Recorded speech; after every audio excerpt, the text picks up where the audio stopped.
Hi friends, ನಾನು Hema. Welcome to Hema's life style.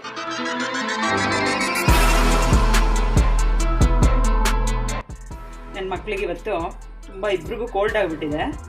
ಅದರಿಂದ ಕೋಲ್ಡ್ಗೊಂದು medicine ಮಾಡ್ತಾ ಇದ್ದೀನಿ. ಇದು ಹಿಪ್ಲಿ ಅಂದ್ಬಿಟ್ಟು 2 ಥರ ಹಿಪ್ಲಿ ಇರುತ್ತೆ.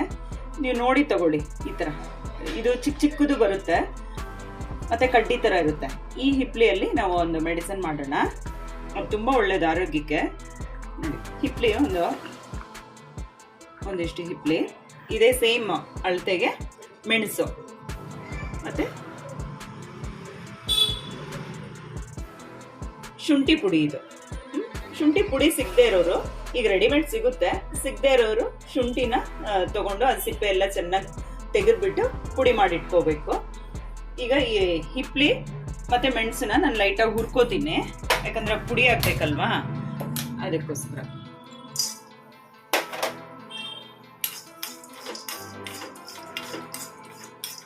ಬಿಡೋಣ, ಹುರಿದ್ರೇನೆ ಅದು ಪುಡಿ ಆಗೋದು. ಜಾರಲ್ಲಿ ಅಂಟ್ಕೊಳ್ಳಲ್ಲ, ಲೈಟಾಗಿ ಹುರ್ಕೊಂಡ್ರೆ ಸಾಕು. ತುಂಬ ಸೀದಿಸ್ಬೇಕು ಅಂತ ಏನು ಅವಶ್ಯಕತೆ ಇಲ್ಲ. ಹುರ್ಕೊಂಡು ಇದು ಪೆಪ್ಪರ್ ಎಲ್ಲ ಸೇಮ್ ಅಳತೆಯಲ್ಲಿರಬೇಕು. ಹಿಪ್ಲಿ, ಮೆಣಸು,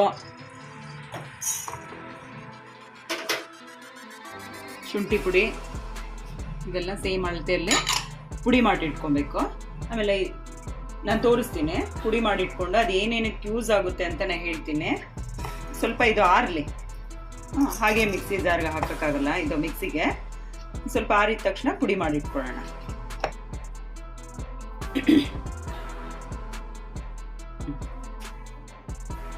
ಚೆನ್ನಾಗಿ ಪುಡಿ ಮಾಡಿಟ್ಕೊಂಡ್ಬಿಟ್ಟಿದ್ದೀನಿ.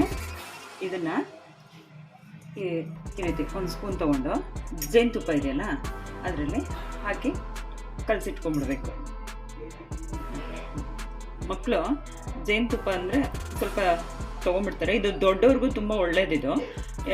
ಕಫ ಕಟ್ಟಿರುತ್ತಲ್ವ ಎದೆಯಲ್ಲಿ, ದಿನ ಬೆಳಗ್ಗೆ ಒಂದು 40 ದಿನ ಈ ರೀತಿ ಸಾಲಿಲ್ಲ.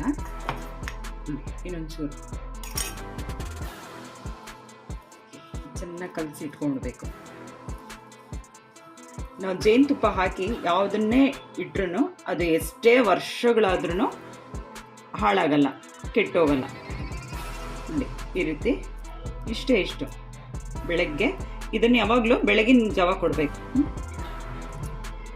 ಈ ಥರ ಒಂದು ಬಟಾಣಿ ಕಾಳಷ್ಟು ಚಿಕ್ಕದಾಗಿ ಕೊಟ್ಬಿಡ್ಬೇಕು. ಮಕ್ಕಳಿಗೆ ಇಷ್ಟು ಸಾಕು, ಬಿಸಿನೀರಲ್ಲಿ ಕೊಟ್ಟರೆ ದಿನ ಬೆಳಗ್ಗೆ. ಕಫ ಎಲ್ಲ ಟಾಯ್ಲೆಟಲ್ಲಿ ಬಂದ್ಬಿಡುತ್ತೆ, ಇಲ್ಲ ಅಥವಾ ಬಾಯಲ್ಲಿ ಕಫ ಹಂಗೆ ಬರ್ತಾನೆ ಇರುತ್ತೆ, ಅದನ್ನು ಉಗುಳ್ಕೋಬೋದು. ಈ ಪುಡಿನ ನಾವು ಒಂದು ಗಾಜಿನ ಬಾಟ್ಲಲ್ಲಿ ಗಾಳಿ ಹೋಗ್ದಂಗೆ ಚೆನ್ನಾಗಿ ಗಟ್ಟಿಯಾಗಿ ಮುಚ್ಚಿಟ್ಬಿಡ್ಬೇಕು. ಇದು ನಮಗೆ ಕಫ ಸೇರೋದನ್ನು ತಡೆಯುತ್ತೆ, ನೆಗಡಿ ಆಗೋದಿಲ್ಲ, ಮತ್ತು ಕೆಮ್ಮು ಕಂಟ್ರೋಲ್ ಆಗುತ್ತೆ. ದಿನ ಬೆಳಗ್ಗೆ ಇದನ್ನು ಮಕ್ಳಿಗೆ ಕೊಡಿ. ನನ್ನ ಮಕ್ಳಿಗೆ ಕೋಲ್ಡ್ ಆಗಿಬಿಟ್ಟಿದೆ, ಕಫ ಎಲ್ಲ ಕಟ್ಟಬಾರ್ದು ಅಂದ್ಬಿಟ್ಟು ಇದು ನಾನು ಕೊಡ್ತಾಯಿದ್ದೀನಿ. ನೀವು ಉಪಯೋಗಿಸಿ ನೋಡಿ, ಆಮೇಲೆ ನನ್ನ ಫೀಡ್ಬ್ಯಾಕ್ ಕೊಡಿ. Thank you. ಸಣ್ಣ ಸಣ್ಣದಾಗಿ ಉಂಡೆ ಮಾಡಿಟ್ಕೊಂಬಿಡಿ. ಇದೇನು ಹಾಳಾಗಲ್ಲ, ನೀರು ಬೀಳದೆ ನೋಡ್ಕೋಬೇಕು. ಇದಕ್ಕೂ ಅಷ್ಟೇ, ಈ ಪುಡಿಗೂ ಅಷ್ಟೇ, ಇದನ್ನ ಬಾಟ್ಲೆಲ್ಲ ಹಾಕಿಟ್ಕೊಂಬಿಡಿ. ನಾನು ನನ್ನ ಮಕ್ಕಳಿಗೆ ಯಾವಾಗಲೂ, ನನ್ನ ಮಗಳು ಸಣ್ಣೋಳು ಇದ್ದಾಗಿಂದಾಗ್ಲೂ ನಾನು ಇದನ್ನೇ ಕೊಡ್ತಾ ಇದ್ದಿದ್ದು. ಇವನ್ ನಾನು ಕೂಡ ಅದನ್ನೇ ತೊಗೊಳ್ತಾ ಇದ್ದೆ. ಕೋಲ್ಡ್ಗೆ ಕಫ ಎಲ್ಲ ಬಾಯಲ್ಲಿ ಬಂದ್ಬಿಡ್ತಾ ಇತ್ತು, ಉಗುಳ್ತಾ ಇದ್ದೆ. ಈಗಲೂ ನನ್ನ ಮಕ್ಳಿಗೆ ಇಬ್ರಿಗೂ ಅದನ್ನೇ ನಾನು ಕೊಡೋದು. ಸಾಮಾನ್ಯವಾಗಿ ಬರೀ 1-2 ದಿನ ನೆಗಡಿಗೋಸ್ಕರ ನಾನು ಹಾಸ್ಪಿಟ್ಲಿಗೆ ಹೋಗಲ್ಲ. ನೀವು ಇದೇ ಥರ ಯೂಸ್ ಮಾಡಿ. ನಾನು ಮೊದಲನೇ ವಿಡಿಯೋದಲ್ಲಿ ದೊಡ್ಡಪತ್ರೆ ಬಗ್ಗೆ ನಾನು ಕೊಟ್ಟಿದ್ದೆ, ಅದರಲ್ಲೂ ನೆಗಡಿಗೆಲ್ಲ ನಾನು ಹೇಳಿದ್ದೀನಿ. ಕೊರೋನಾಗೆಲ್ಲ ತುಂಬ ಯೂಸ್ಫುಲ್ ಆಗಿರುತ್ತೆ. ಕಫ ಕಟ್ಟಲ್ಲ ಎದೆಯಲ್ಲಿ, ನಿಮೋನಿಯಾ ಅಂಥದ್ದೆಲ್ಲ ಆಗೋದಿಲ್ಲ. ನೀವು ಸಣ್ಣ ಮಕ್ಕಳಿಗೆ ಸ್ಟಾರ್ಟಿಂಗ್ ನೆಗಡಿ ಆದಾಗ್ಲೇ ಇದನ್ನು ಕೊಟ್ಬಿಡಿ, ದೊಡ್ಡವರು ತಗೋಬೋದು. ಇಷ್ಟ ಆದರೆ ಉಪಯೋಗಿಸಿ ನೋಡಿ, ಇದರಲ್ಲಿ ಖಂಡಿತ ಫಲ ಸಿಗುತ್ತೆ. ನನಗೆ ಮತ್ತೆ ಫೀಡ್ಬ್ಯಾಕ್ ಕೊಡಿ, ಲೈಕ್ ಮಾಡಿ, ಶೇರ್ ಮಾಡಿ, ಹಾಗೆ ಪಕ್ಕದಲ್ಲಿರೋ ಬೆಲ್ ಬಟನ್ ಐಕನ್ನ ಪ್ರೆಸ್ ಮಾಡಿ. ನೆಕ್ಸ್ಟ್ ನೋಟಿಫಿಕೇಶನ್ ಬರುತ್ತೆ ನಿಮಗೆ. Thank you.